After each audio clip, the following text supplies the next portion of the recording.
Welcome back, guys. We're back with another recap of Survivor Island of Secrets. This time, we're recapping episode 11. And as always, I've got Riley here with me today. Riley, how are you today, mate?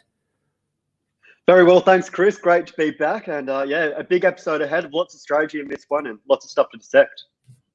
Yeah, I was just going to say, it's been such a long time since the last time we saw each other. A whole 24 hours probably since the last time we did the Survivor Trivia, our first annual trivia on Reality Pop. And that was a lot of fun. It was a lot of talking from my end, to be honest, to go for like 2 hours straight. But I really enjoyed it. And Riley, you did pretty well there. You represented pretty well for the international Survivor podcast team of Reality Pop. Yeah, unfortunately, I didn't do as well as I would have hoped going out in the second round. But there's always next year, Chris. But no, it was great fun. Yeah, and we had one of our fellow international podcasters, Jake, go all the way to the end there and taking on the Survivor buffs. We won't spoil what happened in the finale if you haven't seen it. There was a lot of Survivor trivia, so if you're someone that's really into Survivor trivia, go check that out. It is about an hour and 40 minutes, but it's a lot of fun throughout. Now, Riley, with this episode, this is one of the few episodes so far this season where we don't actually have a guest on it. And I think it's the first one that we're going to do a proper recap between you and me. And for those that are new to the channel and that are checking this out, this is kind of the format that we will be going into when we recap Survivor Season 8 for South Africa, Island of Immunity, or Immunity Island, I believe the name for that season will be. And we will do recaps like this live after, well, maybe not directly after the show because there is a bit of a time difference because we're both over here in New Zealand and Australia, but we will get a specific time and date where you guys can get used to us being live at that time. And we'll go into the episodes and we'll break everything down. And then hopefully by the end of the season, we'll also have some of the players on the show that we can sort of do a bit of an interview and get their perspective on the things that we've seen and the things that we didn't see on the show. Now, Riley, we're going to move into episode 11 here, and it was a big one. Let's be honest. There was a lot of strategizing going on. There was a lot of back and forth. Obviously, the South Africa Survivor episodes, similar to the Australian Survivor episodes, they're a lot longer compared to the American version. I know we've said that a few times here on the podcast, but because of that, you hear all of the plans. And, you know, overall, if you had to give this episode a rating, where would you rate this episode on its own as a standalone episode? Oh, there are so many different things to dissect in this one, Chris, because you've got a great reward and immunity challenge concept, a great visit to the Island of Secrets, and you got lots of strategizing from a couple of big players here. So I don't know where to rate it, but it's definitely been one of the best episodes so far this season. I don't know, maybe give it an 8 out of 10. We'll see how we go. Yeah, no, I'm with you on that. I'm quite high on the episode. I probably would give it a solid 8 as well. And maybe as we discuss it, maybe it goes up or down in our sort of estimate, depending on what we think. But I think the really big thing that stands out throughout this episode is that you see that there are two really driving forces within the game at the moment. Two people that potentially could take charge of the game and that could go all the way here until the end and make a bit of a run to potentially win the game. And they are going to go head to head against each other here, with one of them trying to take the strike here before the other one even have the opportunity. And the other one there probably thinks that they could still work with the other driving force, kind of like what Dominic and Wendell did in Ghost Island. They would rather work with that strong player, but the person who ultimately is going to get the upper hand here, they don't want to know anything about it. So in the beginning of the episode here, we see Mubba's feeling a little bit down. Jeff has just been voted out of the game. That's the person that she's been the closest to throughout this whole game up until this point. And I do feel for her. We spoke to Jeffrey about this a little bit in our interview. If you haven't seen that, go and check the previous episode out. And they talk about how closely you start forming these bonds with people when you're out on the island, because you're in the rain, you're starving, you're miserable. You build these kind of bonds like you would like with a brotherhood when you're out in the army and things like that. So I feel like I really feel for her. She thinks she's got no one in this game at this point, right? Yeah, other than Mike, she really doesn't have anyone. But it is interesting coming off the back of last episode, and we discussed this briefly last week, Chris, about how Nico is sort of planting the seeds for a puppet master being in control of the game. And that really is the onus of this episode, is it's trying to figure out who is the puppet master and to eliminate them. And yeah, CPay recognizes that Mamba is on her own early in this game, and she starts to really offer that olive branch and perhaps bring her in starting to strategize, because we know that Mamba is obviously on an island of her own. She's the next one to go.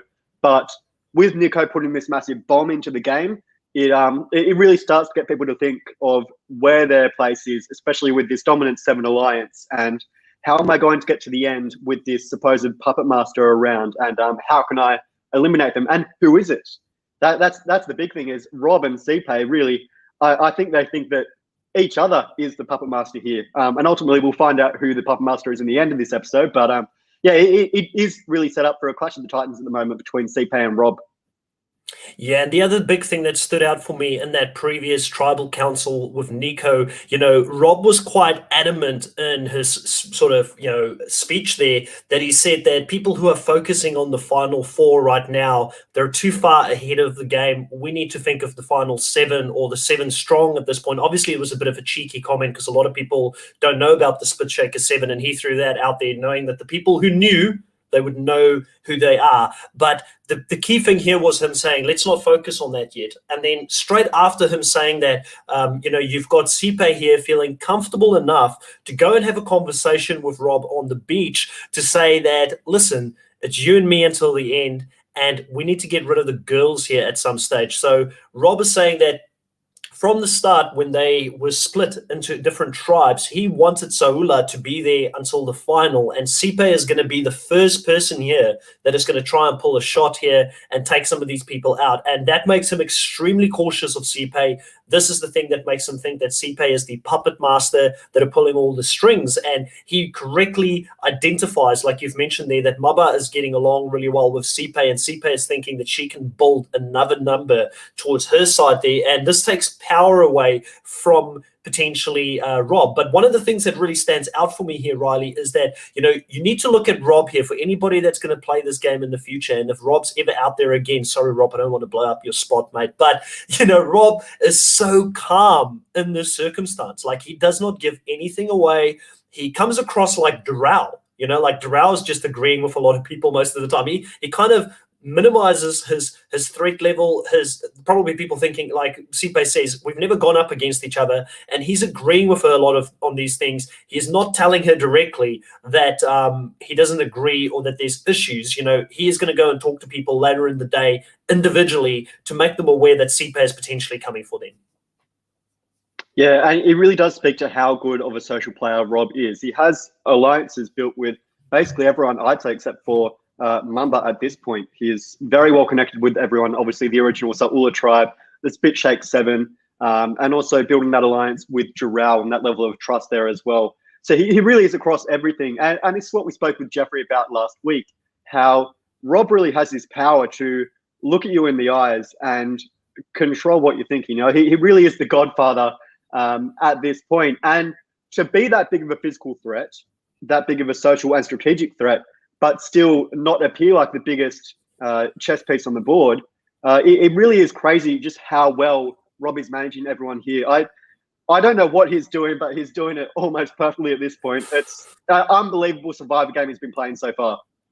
Yeah, everybody's drinking the Kool-Aid at this point. Now, we also see here that they get the tree mail. It's one of the things I really enjoy about Survivor South Africa is the throwback to all of these classic Survivor, things that we used to see back in the day. And it's one of the things Pierre also mentioned when I spoke to her on the interview is that, she started watching Survivor South Africa and it feels like it's an old school kind of Survivor with all these things in there. And with the tree mail, they find out that there is going to be an immunity/reward challenge, which is going to come up next, and that they have to pull rocks so that they can be divided into teams, and then the person or whoever pulls a white rock is the one or are the ones that will have to go to the Island of Secrets. And we find out that 2 people will be going to the Islands of Secrets here, and it is Quibus and Nicole. And Quibus is very happy about this. He feels like this is an opportunity for him to start talking to Nicole. Nicole is going to feel the same way about it when they get to the island. They use this as an opportunity to bond and to strategize about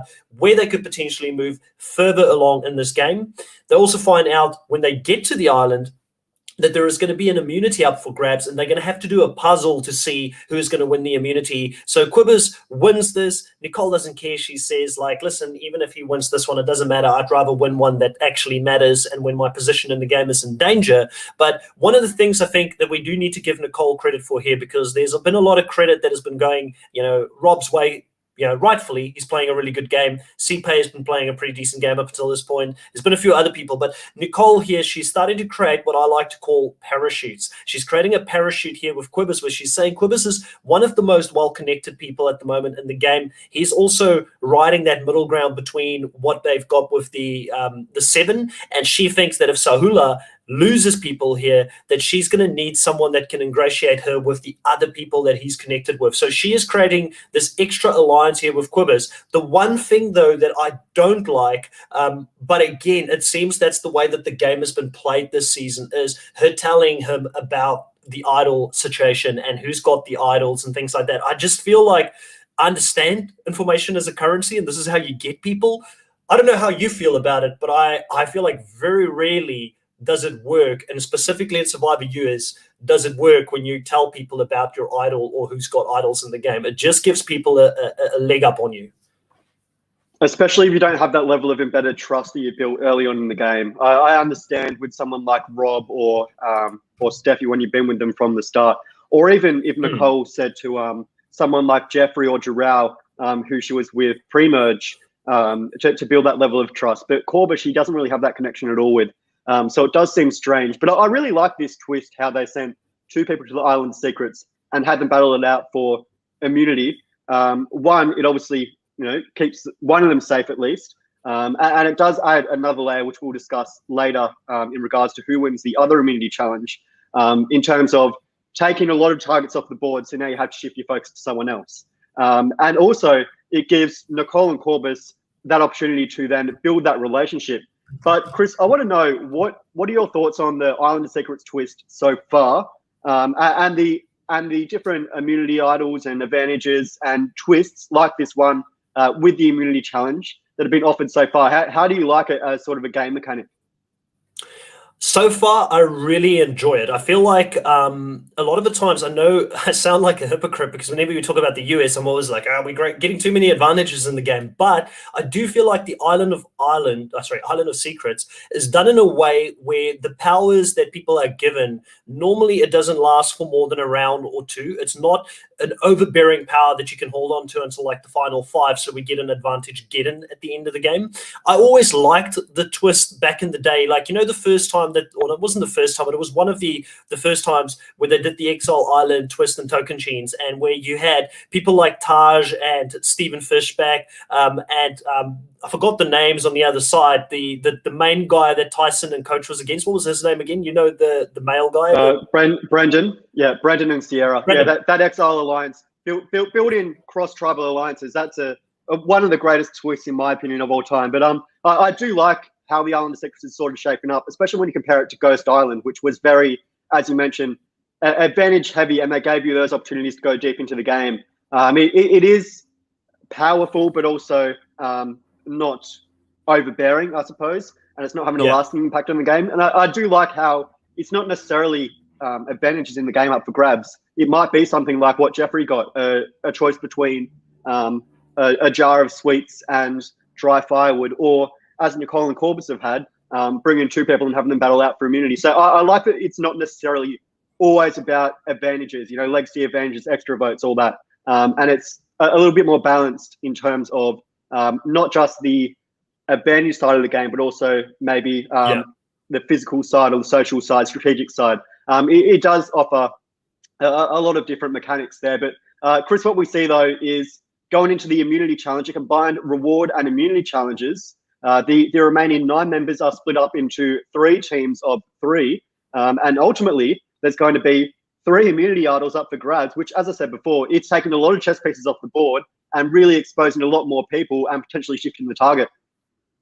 Yeah, 100%. And I'm going to touch on that immunity challenge in a second. The other part that I wanted to mention on the Island of Secrets as well, just before we move on from that, is that if I was out there I would hate being the person that is sent to the Island of Secrets at any time of the game. I feel like time spent in your tribe is more valuable than any time spent away. We do see at the end of the episode here, Nicole going back to her tribe, and she's lost out on so much of the strategizing that's happened on the day, and she doesn't understand fully why the target has been shifted from Maba to Sipe. And I feel like she's lucky that she had people there as close to her, like Rob, for instance, probably the biggest person there, that is her biggest defender, and he's quite well ingrained with the rest of the tribe, that she is still in the inn. But I mean, it could very easily be that you've missed out on things and you're the next person to go.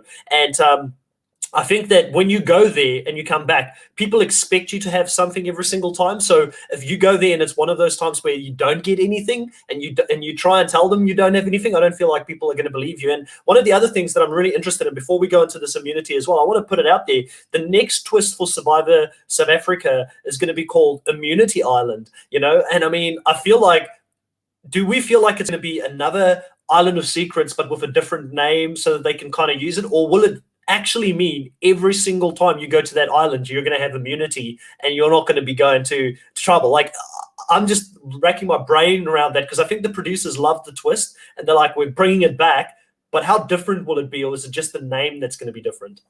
Yeah, well, something like, as you mentioned, potentially offering immunity every time, a little bit overpowered, I think.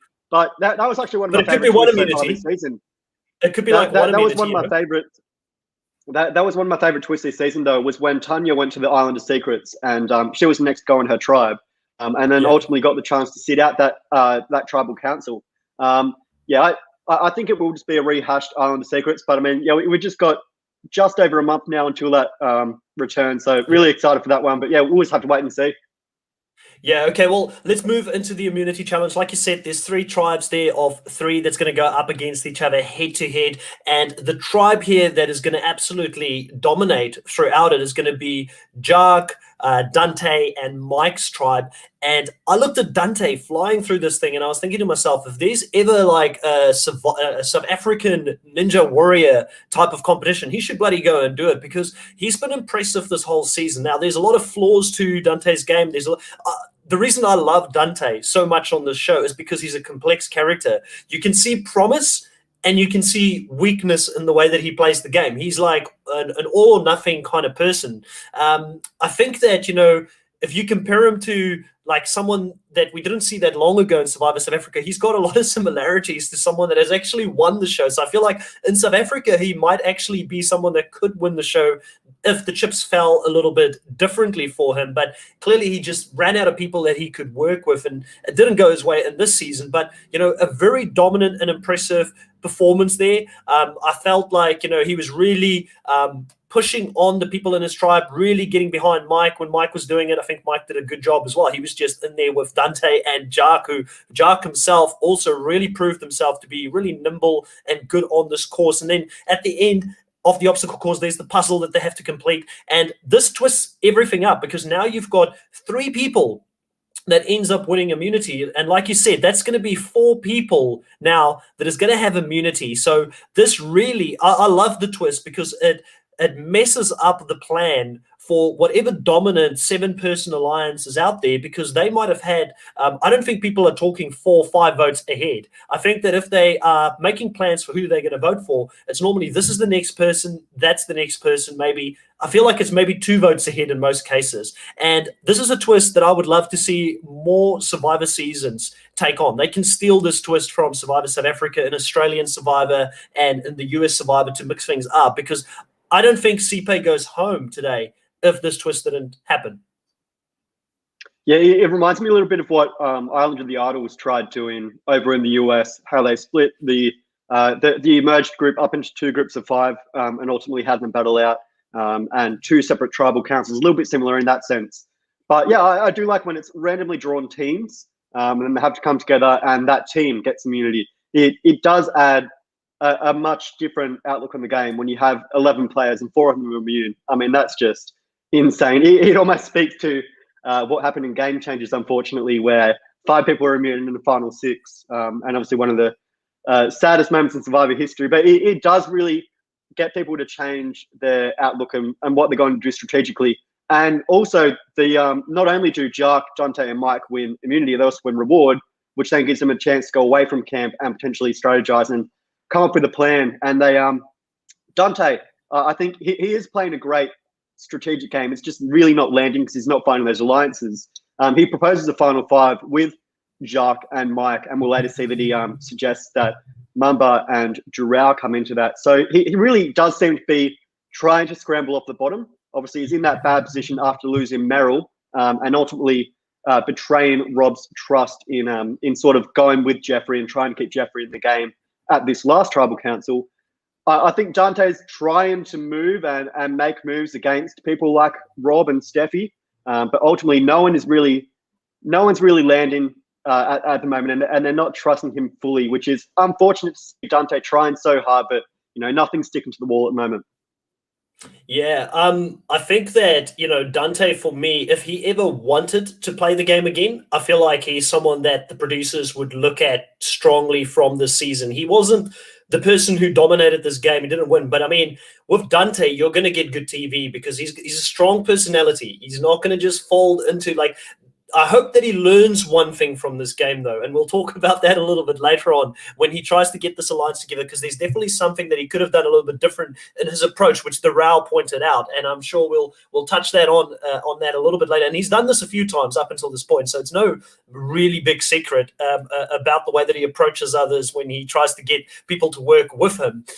Now, the other interesting part to this is we get the rest of the people, obviously, that are not on this reward challenge. They go back to tribe, and you've got Steffi there that is being really cutthroat, and she's saying that, listen, we've got these three guys that have just gone to go get a reward. They're getting nice food and protein in their bellies. They're going to come home, and then they're going to get more protein and more food in their bellies, which means that they're going to be more competitive in the challenge. So she thinks that they should potentially cook one of the chickens, right? And Sipe is someone that is seen as not too happy with the fact that Steffi wants to take charge here in the kitchen or at home. She wants to be the mama bear. And she says that, if you want to make the decision, make the decision. And Steffi doesn't. She's like, no, I'm just asking you guys. And you get Rao coming in from the side saying that, what will make us happy? Let's just do it, And Steffi immediately puts that target back onto Rao then and says, well, I didn't make the decision. It was Rao's decision. Let's do it. These are the kind of little human moments that I feel like still happens in Australia Survivor. It still happens on the US Survivor, but we don't see a lot of it. And I will go back to an interview that I did with Luke Toki, where Luke Toki spoke about the fact that the first person that he tried to target in Australia Champions versus Contenders 2 was actually Ross. It wasn't who they ended up targeting, and it was because Ross was stealing the palm fronds that he was trying to sleep on at night, and he was taking it for himself, and he was doing that to other people as well. Ross was annoying a lot of people in those first couple of days in Tribe because he wasn't being considerate. We didn't see any of that on the show, so it's not just Steffi is annoying people here or stuff like that. I just feel like it's really cool that we get to see these types of interactions because it makes you understand why Steffi and Sipe are gunning for each other. It's not purely strategical. It is a personality thing, and Survivor is a social game at the end of the day. Yeah, and that touching back on the Ross thing, we did see a little bit there of how he was snoring loudly at camp, and potentially that would be a reason for him to be voted out down the line. But you're right, it is not just a strategy of the game. It also is about getting along with people. We spoke about token chains earlier, and I think that's a perfect example of how none of them really liked Sierra at all, and ultimately it just became insurmountable for her to get any position in the game because no one was, friends with her. And I suppose that is what it is. It's about building those social relationships, and also, I suppose, doing all the right things around camp. Because if you do one thing badly, if you snore loudly, or you have a clash with someone in the kitchen, it really does grate everyone the wrong way, especially when you're out on that island, I'd imagine, for 30 odd days with so little food, so little sleep, in the rain. It would just be, any little thing will push you over the edge. But yeah, I do like how Sipe and Steffi sort of clashed here, and it does set up Sipe to kind of band against Steffi and put her as a target ultimately when she comes to Mamba and tries to build that alliance there. But Rob, in his greatness, he goes straight to Joao and talks about potentially blindsiding Sipe because of how she is starting to plot against people and really gunning for Steffi and the girls at the moment to try and dismantle her and take out the puppet master, or the perceived puppet master, I should say. Yeah, and it was an interesting conversation between Rob and Doral, because we saw earlier in the season that the Misfits alliance was created between Jark and Sipe and Doral, and we haven't seen any of those conversations between Doral and Sipe. And definitely, if things go well, I never want to announce these things before it happens, but so far it seems that most of the people we've spoken to definitely ended up coming onto the show. But we should have Sipe come on for a special interview at some stage this week that will drop as well as a bonus podcast. Now, I will ask Sipe this because I want to understand where the Misfit Alliance went wrong, because you don't see Doral still speaking to Sipe.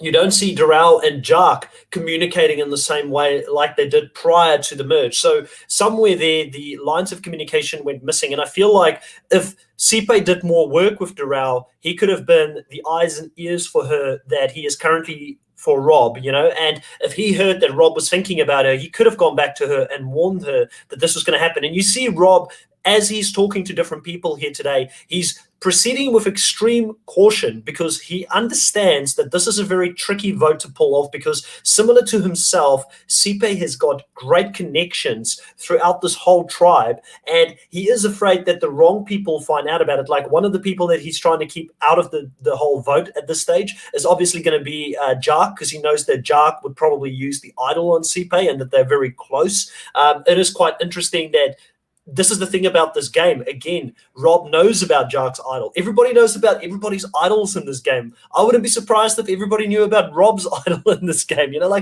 As people are just so free with that information. And I promise you one thing, Riley, if I ever get casted on this show, and you can bloody roast me if I do, if I get an idol, I'm telling freaking no one about it, unless I need, like, if I'm on the bottom, and I've got to work my way in the top. I just don't understand why these players that are in dominant positions in the game are telling people about this when there's only something for them to lose out of that information. There's nothing for them to gain out of it. Like, if you're at the bottom, I get it. Like, I got it when Jark had to use that to survive in the second swap, the LeMay swap tribe, because he would he had something to give them to go to the merge with some ammunition.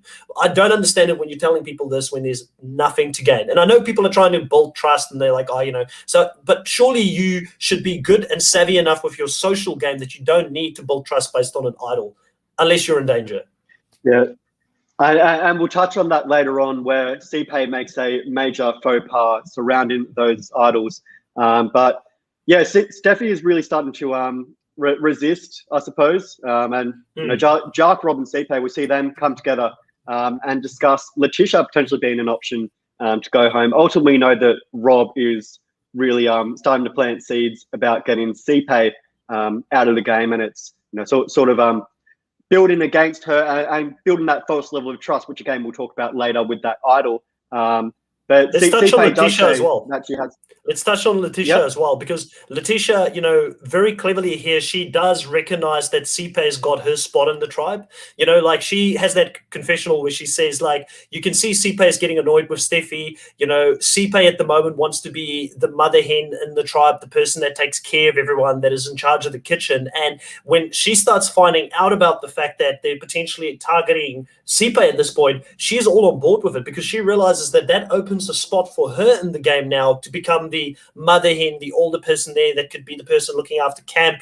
So I feel like we don't get many confessionals from Letitia, but it's a good read for her at this point to know that Sipe getting out of the game, she's probably the person in this group that stands to gain the most in regards to actually climbing in the picking order. And she's changed the mind now. She doesn't want to leave the game. She wants to go all the way. And we know that Sipe is using that as a thing to vote Letitia out. So obviously, I don't know if Letitia was aware of it, that Sipe was coming for her, but Letitia quite rightfully is thinking, I'm more than on board with this to actually get rid of a Sipe in this position.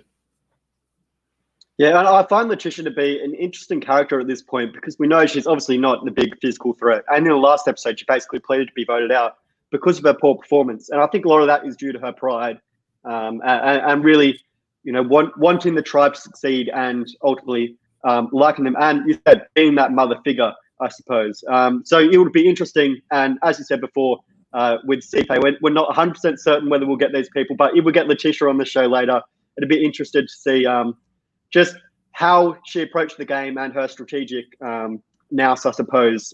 Because at the moment, we're not seeing too much from her, but she does seem to be someone that is at least scrambling a little bit and getting off the block, because her name has come up very many times, even harking back to the very start of the game where she was the biggest target on that tribe due to her age. But ultimately, I think it's her social relationships that she's building and really getting in bed with the right people to go further in the game, and people that trust her and appreciate her as that nurturing figure, and they'll ultimately keep her safe and maybe take her to the end, even though I don't see her having a good chance against anyone really at this point, unless she really steps up her game toward the end and plays a cutthroat game. I don't see her having a path to win, but certainly she has that opportunity there to go to the end and be dragged along, I suppose. I liken her a little bit at this point to Jean in Survivor Philippines, the last season of Survivor South Africa. She's not a strategic figure at this point, but playing a good social game and keeping herself in the game and safe. And maybe she can put that down the track and start to build up her strategic game. But yeah, we do see that CPay is really starting to pull the strings here on the tribe and saying she's got Mamba as a potential number, and that really alerts Rob, and he says, okay, I figured it out. CPay is a puppet master. CPay has to go. There's no other option here. Mamba, she's safe for now. Let's just get rid of the head of the snake now and just cut her off at the feet. Yeah, definitely. And let's touch on a little bit on Dante. We're going to go back to the Dante conversation before we go back into the final push to get Sipe out of the game. So Dante is on the beach. He gets called aside by Darrell. Darrell comes up to him. Darrell says, listen, mate, it was going to be you if you didn't win this immunity today. Dante's not surprised by it. He's known for a while that they're coming after his group. I mean, Meryl's out, Jeffrey's out. Like, he knows he's on the outside here. But he does pull Darrell aside here, and he brings in Maba and Mike as well, because obviously Maba and Mike's got that close relationship, and he says that they're the loose change people, which I know that, having seen the season before, we'll get a little bit more in regards to why he sees them as loose change, which I think is a good analogy that he uses in the next episode. So we'll go into that later on. But they're the loose change people that need to come together to vote out a common person here. And he pushes very hard for Rob to be that person, because he correctly identifies that Rob is the biggest threat in the game, right? So Rob's someone that's got all the social pull with people. He's someone that's extremely physical, and he's smart, so he can win a lot of rewards. He can win a lot of immunities and keep other people away from winning things, right? So it's the right move. Here's the problem, though. Like we said, Dante is that person. He's got good reads. He's physically good. I do think, from having spoken to the players that have played with Dante in the game, a lot of people liked him socially as well. Hard enough to believe, because I know he was very controversial at times, but it's just, he's a very straightforward person, and I feel like the one thing he didn't have was the understanding that this is a group think game. You can't have one person to go in there and says, this is the person, because he even says in that conversation, I don't care what your alliances is with him, you've got to vote him out. You've got to care about who's aligned with Rob. You can't have, like, Darrell obviously staying quiet there. Darrell's never going to do this, because Darrell's in the secret alliance with Rob that is working really well for him, because Rob is giving him good information. He's able to give Rob information. He knows as long as Rob's in power, he's not the first person on the chopping block, because Rob has got his back. And the same thing with Mike. Mike has got an extremely close relationship with Rob as well. So the right approach there surely would have been to go in and say, guys, we need to stick together. As long as it's anyone but us, who can we vote for? And they probably would have still gone CPay, right? And he probably still would have been in a bad position. But I think that they would have been more open to working with him in the future, because they would have felt like we could pull Dante in to do another blindside, because Dante will be able to work with us. Now they feel like even after CPay goes home, they can't go back to Dante, because Dante's got his own mind of who he wants to vote for, and they're never going to be able to convince him to vote with them in a way where they've got an extra vote. You know what I mean? So he's just coming across as someone that's not easy to work with at this stage. Yeah, and especially to pull in, well, Darrell, we know, is very close with Rob at this point, although Dante and some of the others might not be as aware as to how close they are. But Mike also, betraying Jeffrey at the last Tribal Council and sticking with Rob to prove his loyalty, it shows that perhaps Mike isn't someone that Dante can trust. I understand him going to him as being someone that might be on the outs, and obviously not from the original Sa'ula tribe, and a misfit, so to speak. and having that relationship with Mamba as well that can bring him in. But after seeing Mike betray Jeffrey, you'd think that his allegiance has perhaps switched to Rob. And we see that after this conversation with Jante and this Five Alliance, Rob comes to Mike and tells him that CPay is the puppet master. And Mike, I love him. His head is very much in the game. He's a super fan. He's very strategic. And when Rob says that CPay is the one that needs to go and she's starting to plot against everyone, Mike gets very excited and he's all on board to get CPay out. And we're really starting to see that Rob is starting to bring in all these people and build up this alliance that will ultimately take out CPay later in the game.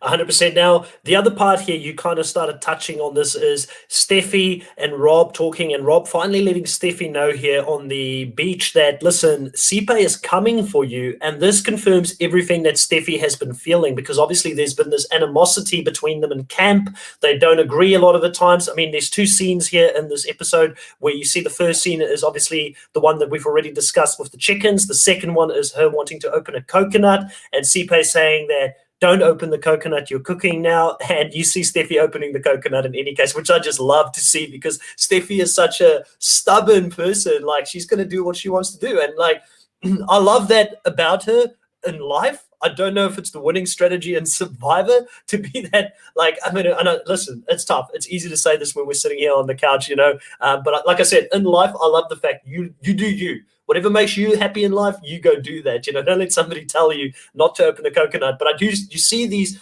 conflicts and these conversations happening between these two throughout the episode. And when Steffi hears that CPay is coming for her, immediately she gets real cutthroat and she's like, let's go steal the idol.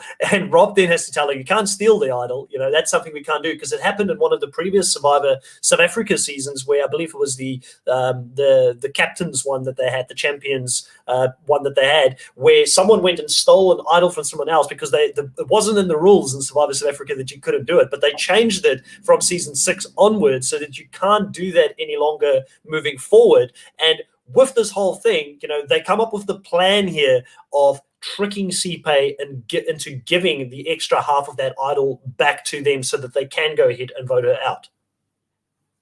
Yeah, and Rob sort of rightly points out here that, because Nicole and Corbus have come back to camp, and Nicole, as we'll discuss later, is really out of the loop here and just wondering how things have changed so much. But Nicole and Corbus come back. It's revealed that Corbus also has immunity.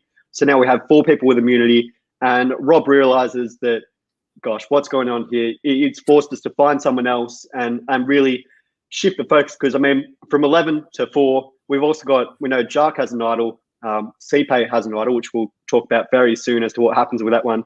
And we know Rob as well also has an idol. So 4 people with immunity, 3 people with idols in their pockets. I mean, that's really 7 people there, which leaves about 4 people left. Ultimately, though, we do see that Rob approaches CPay and really pushes this.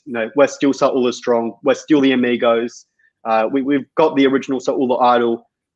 What are we going to do with it? And we ultimately see that CPay seems to have this level of trust with Rob. And I don't know if it's just his eyes looking at her and those piercing blue eyes, or what it is, but she gives Rob back the idol. And ultimately, that's something that will obviously haunt her in the end, as to what she did with that idol and giving that back to Rob.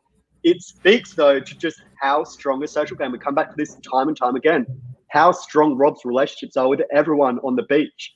To give someone the idol that ultimately you're really plotting against. I mean, you're going after Steffi potentially in this episode, CPay's alliance that she's trying to build, going against Rob and giving him the idol. It seems ridiculous to me, but Nicole coming back to camp, being out of the loop and approaching Rob and saying, how did it go to CPay? Rob obviously reassures her and gives her that idol that CPay gave to him. So it does show that even though Nicole isn't in the Spit Shake 7, Rob still has that implicit trust that they built from those early days at Saula. Now, I'm going to throw something out there, and I know that the comparison has been made between Rob and Boston Rob quite a lot, and I've spoken about where I think the differences are between their games in the previous episode in regards to how long he takes to build the trust. Another comparison that I think is quite relevant to Rob is Kim Spradling. If you look at her first game that she played with all the options that she had, Rob's got a similar amount of options with him throughout this game as well. I feel like that's a similarity that you can pull. And another thing that I'm going to throw out there that might have the fandom coming at me a little bit is that, and I could be wrong here, but I mean, you never know because it depends on who you play with, right, when you go out there. But I feel like the game that Rob is playing, right, it wouldn't work in a lot of other seasons. It worked in this season. Like, people giving Rob the idol in the beginning of the game, like Paul being so open and trusting to say, Nathan, you hold on to the idol tonight. Rob, you hold on to the idol tonight. Paul getting voted out and the whole tribe, no one questioning Rob to say, hey, you need to continue to share that idol around. That was the original agreement, right? How can you just keep this idol? Who made you king? Who decided that you can just keep this idol? You know what I mean? To me, that's craziness, and a similar situation when you come into this specific scenario here where Sipe talks to Rob, and Rob goes and he convinces her that, listen, it's in the best interest of the Saula tribe, because I feel like you and Nicole, like, we do need to get Nicole. And so he's actually using reverse psychology here a little bit on Sipe. He's like, at some point, you want Nicole out, you want Steffi out. We can't have her out without the idol. So what I'm going to do is, if you give me half of the idol, I'll go back and collect the other half of the idol, and I'll pretend like I'll hold onto it, but then I'll give it to you. So he's actually using the same plan he's going to use against CPay to get her voted out. He's using to get the idol. So it's a brilliant cover-up to try and get that idol. It's gameplay at the highest level. But the thing is, if that was Jark that had half that idol, there's no way that would have happened. Jark would not have given him that half of the idol no matter what. We saw the Felix conversation. So to me, that's the thing that is absolutely mind-blowing, that he got away with it. And luckily, we're going to have CPay hopefully on the show to talk, and that's going to be a definite big question we'll dive into, to figure out what was going on. What did we not see? Why did she trust him that much? She might have some great insights in regards to that, because, she said that they've come a long way. They've never gone head-to-head against each other. We see her sitting down with Jark as well and with Rob to say, this is my final three. I feel like that was her final three. I feel like Jark somehow got in there higher than a lot of other people. She trusted him that much, and she really trusted Rob that much. And also, obviously, Jark's the only other person with the idol. So she would have been like, us three would have had idols going into the end. So we're probably pretty solid to be the final three moving forward here. But overall, the gameplay, it just blows my mind. What do you think? Do you think this is a type of gameplay that we'll see again? And do you think Rob could pull this? I feel like it's a unicorn game. It goes all the way back to day one on Saula tribe. I just find this tribe so fascinating to really dissect and discuss, because you had 7 people there. Ultimately, Leanne was the first one to go home. And then Paul, who was the leader of the tribe, sharing goes to the Island of Secrets on day one, tells everyone, I have an idol, let's find the clue together. Okay, already you're playing a very honest game from the get-go and playing a very tribe strong game. And then saying, let's share this among the tribe. One person gets it at each tribal council. Ultimately, that bites Paul in the ass, and Paul goes out, unfortunately, there, despite how honest a game he played. And CPay, despite being the one that was probably the next to go on that tribe, she still has this implicit level of trust with Rob, Nicole, Steffi less so, but this Saula Original Amigos Alliance. And we discussed this with Jeffrey last week, how perhaps one of the things that screwed him over was the fact that he didn't get to go to tribal council early on. And that meant that his bonds weren't as strong with others as someone like Rob and Saula had built at those first 2 tribal councils, 3 tribal councils, sorry, where they went and really tested their loyalties early on in the game. And I think that is what bonds Saula so much, is the fact they had this adversity at the beginning of the game, going to 2 consecutive tribal councils, and also losing Nathan pre-merge as well. It really did bond them together through that adversity, and having so few members being down and out early in the game. And I think a lot of that also, you add to that Rob's social game. He's playing a great social game right now, obviously bringing in everyone and having, it's ridiculous how CPay has given Rob the idol and just shows that much level of trust. But again, I think it comes back to day one, and through those first 2 tribal councils, how they really built that bond. And also, Rob has, at the merge, and every opportunity he's had, he has branched out to almost everyone, I think, except for Mumba at this point. He has a strong relationship with everyone, and really making sure that if anyone feels insecure, he plays to that and says, I've got your back no matter what. You've mentioned it before, parachutes. He's given himself plenty of options here that ultimately everyone has some sort of implicit trust with Rob, so that if anything goes haywire and his name comes up for some reason, it's going to come back to him, just like with Jarrell and Mike telling him that Jante is coming against you. But yeah, ultimately, I think Rob is playing a perfect game where he has all these different safety nets at the moment to fall back on. And everyone seems to trust him so much that they're almost blind in their loyalty to him. And they don't see that perhaps by me giving this idol to Rob, I'm giving him more power. And obviously me coming against Steffi, that's going to bite back against you in the NCP. I don't realize what her thought process is here when she's going up against one of the original Saula members, and yet still trusting Rob enough to give him the idol. And I mean, after if this plan that she's really putting into place comes to effect, I don't think she's going to get that idol back, really, or that trust from Rob. I mean, you don't scorn your own tribe member and give them the idol as well. It's bizarre to me, but I would be interested to hear what Sipa has to say and what her thought was behind that.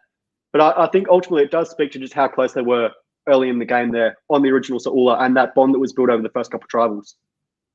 Yeah, 100%. You said it best. So we go into the tribal council here after a hard day's campaigning and a lot of people talking to each other to get this vote to happen. And I'm sure when we get Rob back on the show, and we talk through this vote properly, he'll probably talk to how difficult it was to speak to all these different people without anybody finding out. And we do find out at the end of this that the only person who's not going to know, or the only two people who are not going to know where the votes are going to land will be Quibus and Jark. And I think that kind of shows you that obviously Jark is quite close to Sipe and Jark and Quibus are quite close. So if any of those two found out, eventually Sipe would have found out and they would have been able to save Sipe here.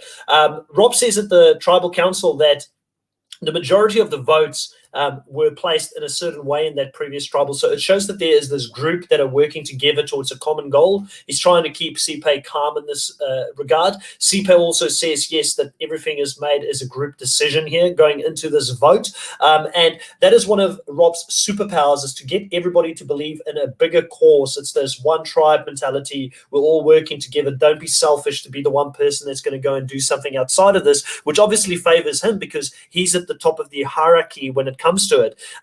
Two of the things here that Jark talked about was quite entertaining. Obviously, talking about the analogy with the lions and the zebras and how you see the lions that go and hunt the zebras, and then the zebras escape running in certain formations and things like that. And you've got a really confused lion sitting there at the end. And, Nico asking him, so are you the lion and the zebra? And he says, I'm neither. But I think the good thing is to be a zebra when it comes to Survivor, because you want to make these plans that other people are not aware of so you can escape the vote coming your way. And then the second one as well that was really interesting was the kudu and the giraffe. And the giraffe is the one that you team up with the kudu because the kudu's got better hearing for anything that is coming on close by, but the giraffe can see a lot further as to what is going on. And I thought both of those analogies is two of the reasons why Jark is one of my favorite, if not my favorite character of this season, because I just feel like he is such a good TV character on the show.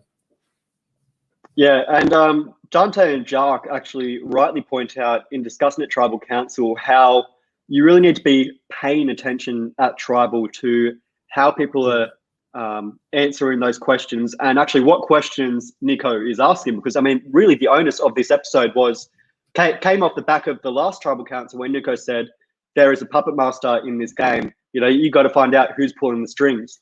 And that is what Rob ultimately goes against Sipe in this Tribal Council, is figuring out who is the puppet master and ultimately pinning that on her. So yeah, Dante and Jark really point out that a lot of the gameplay, you can read a lot of it at Tribal Councils by seeing how people answer it, but also by players potentially masking their true thoughts and avoiding questions as well. It's a delicate line you have to balance really there in ultimately reading what people are saying at Tribal Council, who's been asked questions, who's responding to who's looking at who, really looking at not just what happens in camp, but also in a Tribal Council, because that's ultimately where you see which loyalties are in place. And we have seen that, yeah, you're right, the lions and the zebras analogy, there have been a lot of stragglers, I suppose, in the votes lately.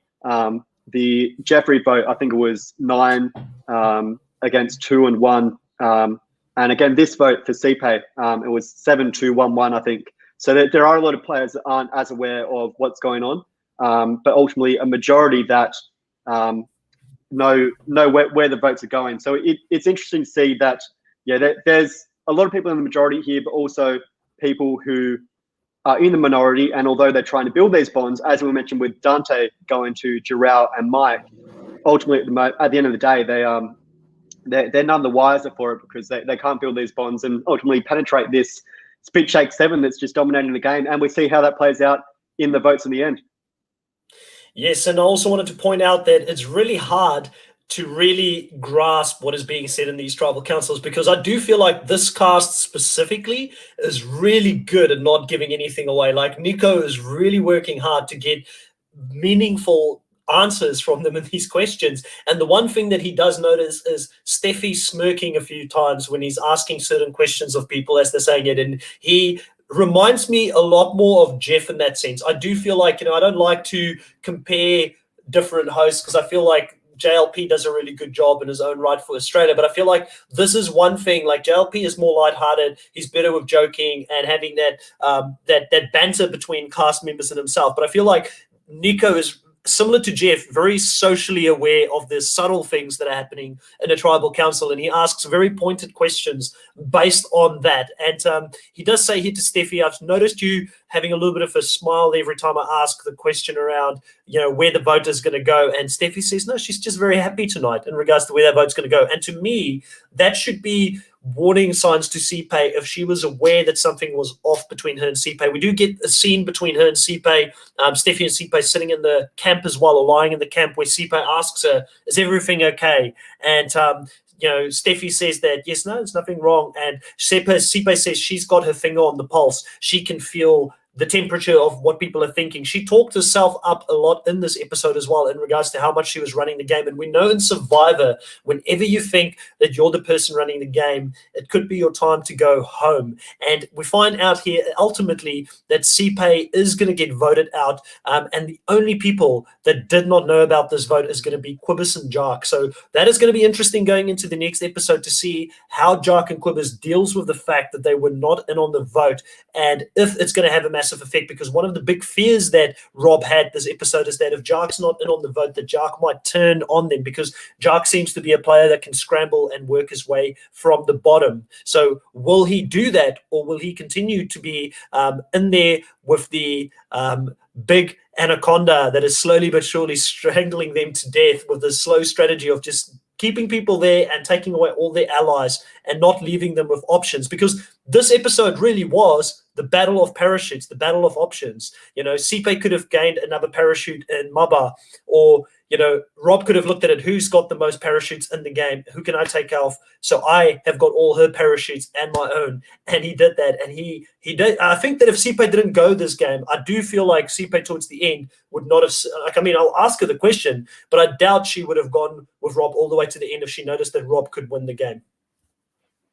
Yeah, and Nico, when he's signing off, his ending statement here is so perfect for this. He says, the greatest curveballs come from within your tribe, so watch your backs. And it really does speak to just how, you're right, how many different things are moving within the tribe, and you can never really trust what's going on, and you can't really trust anyone. So I think it's really important just to remain vigilant of what's going on, because you never know who's ultimately going against you. And we see that Dante, Corbus, and Jark really aren't on the right side of the vote here. So to see how they scramble and sort of try and gain a foothold in this game after going against this vote, and ultimately seeing CPay voted out, how they really recover from this, and really if they can at this point. We know Jark has an idol, obviously, so his position in the game is slightly stronger than Dante's and Corbus's. But to see, how they play out from here and how they maneuver the game, can they build those bonds, and do they have a path to the end? So I think Dante, his days are really numbered here, being a physical threat, and also voting for Rob as well at that tribal council, which we haven't discussed, who we know is now the guy that's calling all the shots. Will Rob really surmount against him and gun for him as being the next biggest threat, knowing that his name has now come up for the first time in this game? And ultimately, Dante is someone that he'll want to get rid of down the line, because if Dante continues to mention Rob's name as a threat, ultimately it's going to come back to bite Rob in the end, and people might come up against him. 100%. Now, Riley, it's been great talking to you about this episode of Survivor Island of Secrets, and we will be back this coming week to talk about the next episode, which will be episode 12, and I believe it should be on Wednesday over in the US and Thursday in Australia and New Zealand and South Africa, and it will be me and Riley breaking that episode down as well. So if you like this kind of format where we recap the whole episode in a little bit more in depth, come back for that on this week, and then also have a look out for the CPAY interview that hopefully will drop at some point this week as well. We do have some future other South African survivors that will come on the show as well to talk about their experience, and those are a lot of the players that will make it quite deep in the game that we'll have some in-depth interviews with as well. And we are still working on getting more Australian survivors on the show as well for further interviews there. It's been great to talk to Luke Toki, Pierre, and to Dirty Harry so far. All of them have been great interviews. Go check that out if you haven't seen it. Riley, do you approve of those interviews? I know you weren't in any of the Australian ones, funny enough. We're definitely going to get you in one of these Australian ones at some stage. Yeah, unfortunately, the timing couldn't work out on those ones, but I really like the Pierre interview, actually, and I'd strongly recommend, if you haven't checked it out, go watch that one. It was so good, just hearing Pierre's thoughts on the game. And she also did discuss a lot about US Survivor and South African Survivor as well, so well worth listening to. Yeah, great interview so far, and hopefully I can find the time and be in one of those with you guys, and yeah, dissect the Australian Survivor as well. So yeah, looking forward to it. Yeah, and Riley, what do you have coming up on your channel? Yeah, we're continuing to recap all the winners of Survivor. We just finished Tom Westman last week, which means next is Danny Boatwright, the stealth bomber from Survivor Guatemala.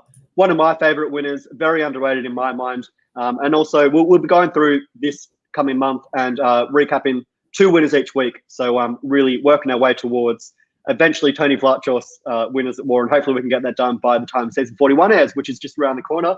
And also we're going to be creating Survivor Third Time's a Charm this week as well. So Snuffed is where you go to check that out, and I'd love to see you guys over there.